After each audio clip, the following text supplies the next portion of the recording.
안녕하십니까? 이상원 교수입니다.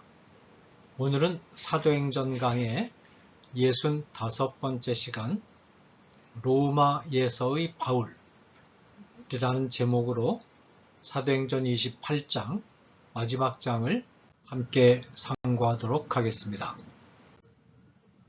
오늘 우리가 다룰 소주제는 첫째는 멜리데 섬에서의 이적, 둘째는 로마 교회 성도들의 영접을 받는 바울, 셋째는 바울의 로마 전도, 넷째는 순교로 부르심을 받은 바울, 이 네 가지 소제목입니다. 첫 번째 소주제는 멜리데 섬에서의 이적입니다. 멜리데 섬에 상륙한 276명의 선원들과 승선자들은 이 섬이 멜리데, 오늘날로 말하자면 말타 섬입니다. 멜리데라는 이름을 가진 섬이라는 사실을 알게 되었습니다.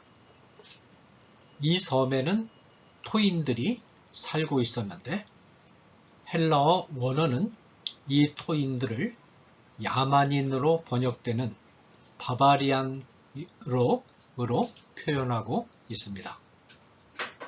이 말은 문자 그대로 야만인이라는 의미는 아니고 당시의 국제 공용어인 헬라어를 쓰지 않고 자기들의 지방 언어를 써서 로마인들이 알아들을 수 없는 말로 말한다라는 뜻으로 사용한 것입니다.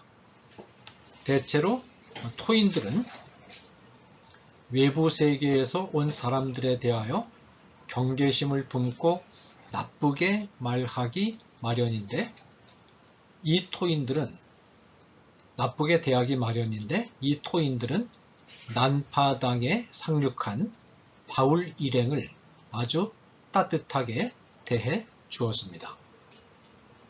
온 몸은 물에 흠뻑 젖어 있는 데다가 11월의 찬 날씨에 비까지 을씨년스럽게 내리는 날에 해안에 상륙한 일행을 특별히 불쌍히 여긴 토민들은 우선 불을 피워서 이들을 따뜻하게 해 주었습니다.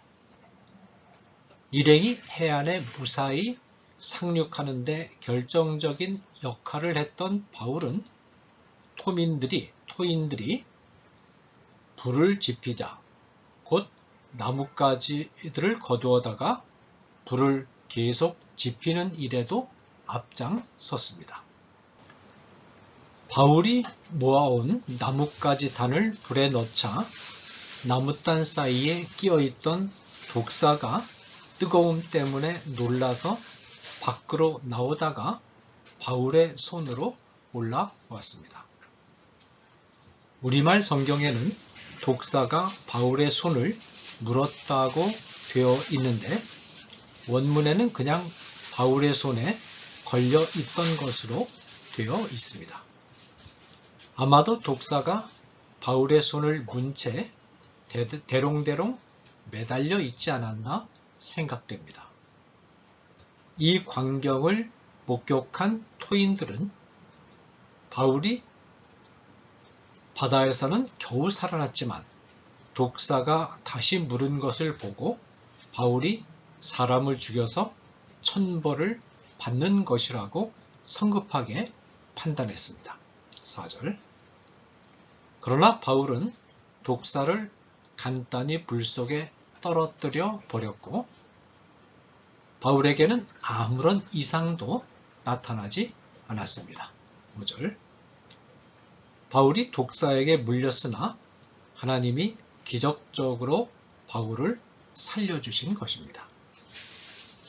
토인들은 조만간에 바울의 열이 오르거나 갑자기 죽을 것으로 기대하면서 기다렸으나 오래 기다려도 바울에게 아무런 이상이 나타나지 않자 이번에는 곧 생각을 180도로 바꾸어서 바울을 신으로 생각하기 시작합니다.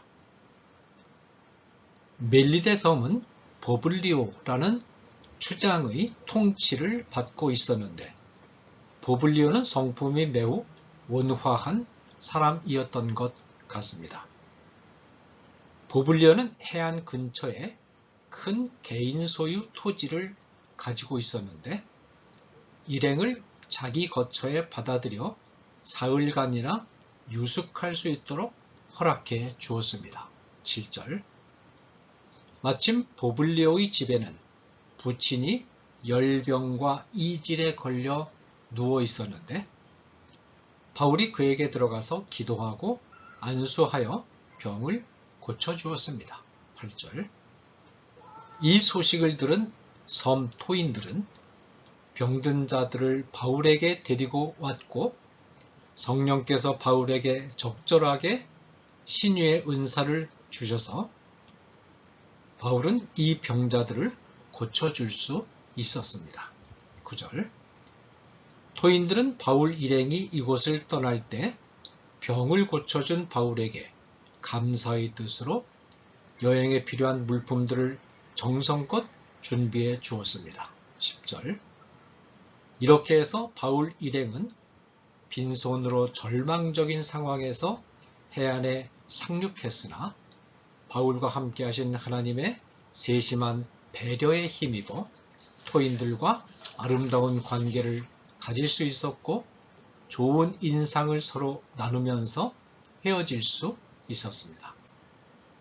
이미 항해 과정에서 바울에게 하나님이 함께 하신다는 것과 바울의 신앙 인품이 얼마나 고결한가를 경험한 일행은 섬에 상륙한 뒤 다시 한번 하나님의 능력과 바울의 아름다운 모습을 보고 감동을 했을 것입니다. 두 번째 소주제는 로마 교회 성도들의 영접을 받는 바울입니다.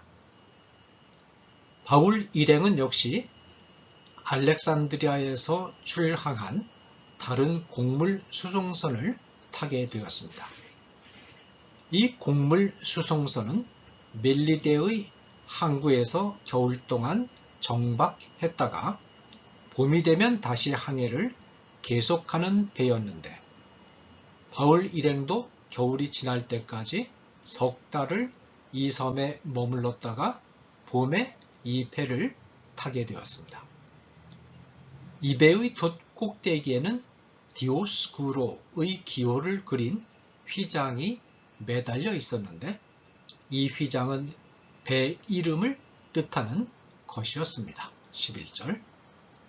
디오스쿠로는 제우스 신과 레다 사이에서 태어난 두 아들들의 이름이었는데 이들은 항해하는 선원들의 수호신으로 알려졌습니다. 바울이 탄 배는 수라구사와 시라큐스죠. 수라구사와 레기온을 거쳐 보디올이라는 항구에 도착했습니다. 12, 13절. 보디올에는 이미 교회가 설립되어 있었으며 이곳에 있는 성도들은 바울이 왔다는 소식을 전해 듣고 바울을 청에다가 대접도 하고 교제를 가졌습니다. 뿐만 아니라 바울이 왔다는 소식은 곧 로마 전역에 전달되어 로마로 가는 대로인 아피안대로 도상에 있던 아비오와 트레이스 타베르네, 이 트레이스 타베르네는 세 주막들이라는 뜻입니다. 이라는 중간 기착지에까지 로마의 성도들이 마중 나와서 바울을 영접했습니다. 15절.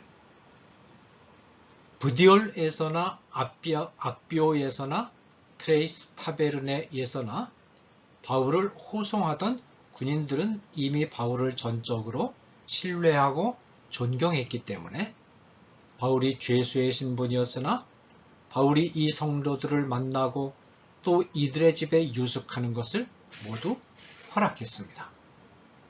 아마도 이 성도들을 약 3년쯤 전에 이 성도들은 약 3년쯤 전에 바울이 보낸 서신 곧 로마서를 읽고 감동받았음이 분명하며 이 서신을 쓴 저자인 동시에 당시 로마 전역을 누비고 다니면서 교회를 세우고 복음 사역을 했던 바울을 만나는 것을 매우 기뻐했을 것입니다.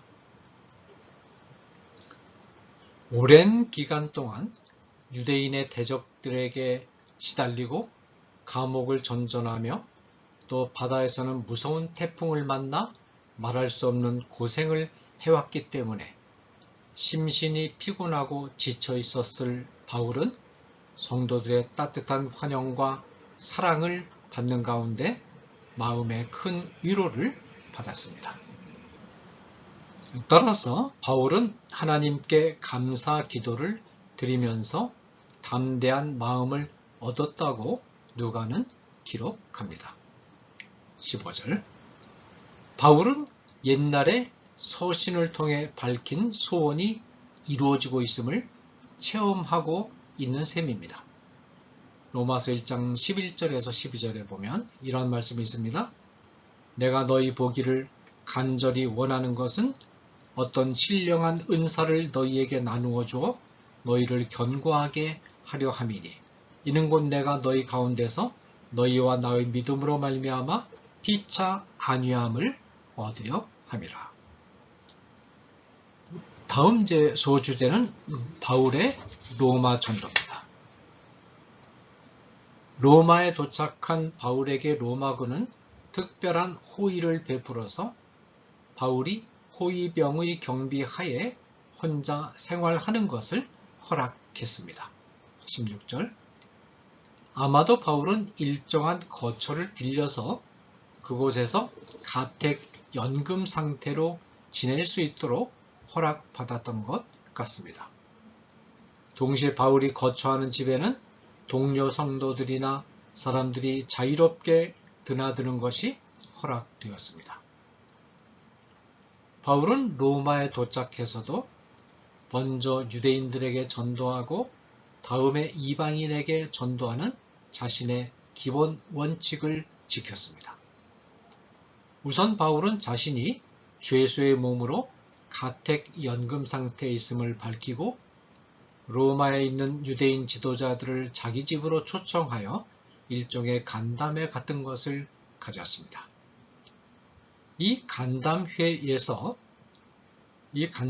바울은 자신은 결코 동족인 유대인들이나 유대인들의 전통적인 관습을 깨뜨린 일이 없다는 것과 자신은 사실상 무죄로 판명이 났는데 그래도 유대인들이 자신을 죽이려고 해서 할 수 없이 가이사에게 청원을 했기 때문에 로마까지 오게 되었다는 것을 설명했습니다.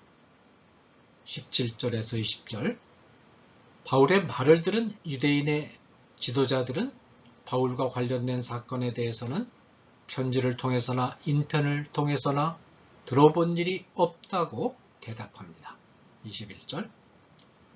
그러나 유대인의 지도자들은 그 당시 강력하게 등장하여 많은 논란의 대상이 되고 있던 기독교에 대해서 궁금하던 차였고 또 그 기독교의 가장 중요한 지도자인 바울을 만나게 된 것을 계기로 차제해 바울로부터 도대체 기독교의 가르침이 어떤 것인지를 들어보는 것도 좋을 것이라는 판단을 내렸습니다. 이들은 날짜를 정해서 바울의 거처에 다시 찾아왔습니다. 바울은 이들을 모아놓고 아침부터 저녁까지 구약 성경을 근거로 제시해 가면서 하나님의 나라는 어떤 것이며 이 나라의 중심은 바로 예수 그리스도이며 이 사실을 구약 성경이 증거한다는 점을 설명했습니다. 22절, 23절. 바울의 말을 들은 청중 가운데는 바울의 말을 믿는 사람도 있었고 또 바울의 말을 의심하는 사람도 있어서 분열이 생겼습니다. 24절, 25절. 이들은 바울의 말이 옳은가 그른가를 두고 서로 의견이 맞지 않은 채 흩어져 돌아갔습니다. 이런 모습을 보고 바울은 이스라엘 백성들의 우둔함과 불신앙을 탄식한 구약 성경의 본문을 인용함으로써 강론을 마무리했습니다. 일러스되 이 백성에게 가서 말하기를 너희가 듣기는 들어도 도무지 깨닫지 못하며 보기는 보아도 도무지 알지 못하는도다. 이 백성들의 마음이 우둔하여져서 그 귀로는 둔하게 듣고 그 눈은 감았으니 이는 눈으로 보고 귀로 듣고 마음으로 깨달아 돌아오면 내가 고쳐줄까 함이라 하였으니 26절 27절. 이처럼 유대인들이 복음을 거부하자 이제 바울은 다시 한번 복음이 이방인에게 넘어갈 수밖에 없다는 것과 그렇게 해서 이방인들이 복음을 받아들이게 되는 것은 하나님의 뜻임을 말합니다. 그런즉 하나님의 이 구원이 이방인에게로 보내어진 줄 알라 그들은 그것을 들으리라 하더라. 28절. 바울은 로마에서 집을 하나 빌립니다. 아마도 로마의 성도들의 경제적 도움이 뒷받침되었을 것입니다. 그리고는 그 집을 거점으로 해서 2년 동안 아무런 구애도 받지 않고 담대하게 하나님의 나라와 예수 그리스도에 관한 소식을 로마인들에게 전했습니다. 30절에서 31절. 아마도 이때의 바울의 강론을 통해서 로마의 성도들이 확고한 구원의 확신과 윤리적인 교훈으로 무장되었을 것이며 수많은 로마인들이 예수님을 믿고 돌아오는 열매를 거둘 수 있었을 것입니다. 이 기간 동안 바울은 옥중서신으로 알려진 4편의 서신들, 에베소서, 빌립보서, 골로새서, 빌레몬서를 서술합니다. 그 다음 소주제는 순교로 부르심을 받은 바울입니다. 바울의 사역에 대한 사도행전의 서술은 이 지점에서 일단락됩니다. 바울 서신들에 나타난 다양한 암시들을 통해 향후의 바울의 행적을 어느 정도 추정해 볼 수 있습니다. 바울은 이 가택 연금 상태의 구금으로부터 석방된 것이 틀림없습니다.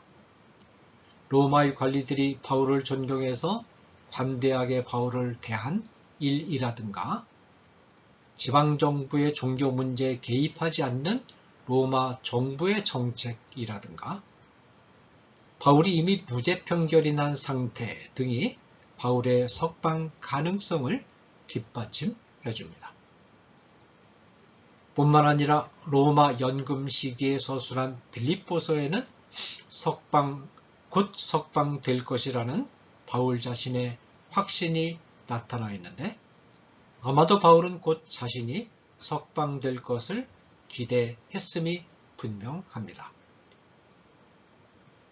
뿐만 아니라 바울이 석방되어 다시 선교 여행을 하던 기간 중에 기록한 것으로 판단되는 디모데 전서와 디도서에는 바울이 석방되어 여행 중에 있음을 뒷받침하는 증거들이 있습니다. 석방된 후 바울은 빌립보를 방문하고 크레타를 방문하여 디도를 그곳의 교회를 돌보도록 머물러 있게 합니다. 바울은 에베소와 골로새를 방문하고 여기서 디모데를 만납니다. 마게도니아와 니고볼리도 방문했고 밀레도에 드로비모를 남겨두고 또한 드로아에 있는 가보의 집을 방문해서 겉옷과 가죽 종이책을 남깁니다. 디모데후서 4장 13절. 뿐만 아니라 바울은 이 시기에 스페인을 방문하여 오랫동안 이곳에서 전도 활동을 전개했음을 다양한 전통들이 강하게 증거하고 있습니다. 바울이 소아시아 지방에 있는 드로아에 머물 무렵 네로 황제의 정책이 급변합니다. 로마 정부는 기독교인들을 체포하여 가혹하게 처벌하기 시작합니다. 이와 때를 같이하여 바울은 다시 체포되어 로마로 호송됩니다. 이번의 체포는 이전의 체포와는 전혀 성격이 다릅니다. 이번에는 아주 가혹한 대우와 감옥 생활을 하게 됩니다. 바울의 감옥 생활은 오래 계속되지 못하고 끝나게 되는데, 이 기간 중에 기록한 서신, 바울이 마지막으로 쓴 유언과 같은 서신이 디모데후서입니다. 디모데후서는 이때의 옥사디는 매우 가혹했음을 증언하고 있습니다. 바울은 디모데후서에서 복음을 인하여 사슬에 매였으며 고난이 계속되는 힘든 감옥 생활이었음을 시사합니다. 디모데후서 1장 8절, 16절에서 17절. 더욱이 이때 바울은 곧 자신이 죽게 될 것을 예감하고 있었습니다. 따라서 디모데후서에는 죽기 전에 하나님 앞에서 자신의 지난 날들을 회고하면서 마음을 정리하는 모습이 잘 묘사되어 있습니다. 전제와 같이 내가 벌써 부어지고 나의 떠날 시각이 가까웠도다. 나는 선한 싸움을 싸우고 나의 달려갈 길을 마치고 믿음을 지켰으니 이제 후로는 나를 위하여 의의 면류관이 예비되었으므로 주 곧 의로우신 재판장이 그날에 내게 주실 것이며 내게만 아니라 주의 나타나심을 사모하는 모든 자에게도니라. 디모데후서 4장 6절 8절. 바울의 이 고백 안에는 감옥 생활을 하는 자신의 처지에 대한 한탄이 전혀 나타나 있지 않습니다. 오직 바울의 눈은 자기를 위하여 하나님이 예비하신 면류관에 집중되어 있습니다. 다메섹 도상에서 주님을 만나 거듭나고 주님의 부르심을 받은 사도 바울은 그 이후 놀라울 만큼 변함이 없이 신실하게 그리고 온 힘을 다해서 주께서 주신 사명, 죽어가는 유대인과 이방인의 영혼들을 구원하고 이 땅 위에 하나님의 나라의 빛을 드러내는 사명을 위해 헌신했습니다.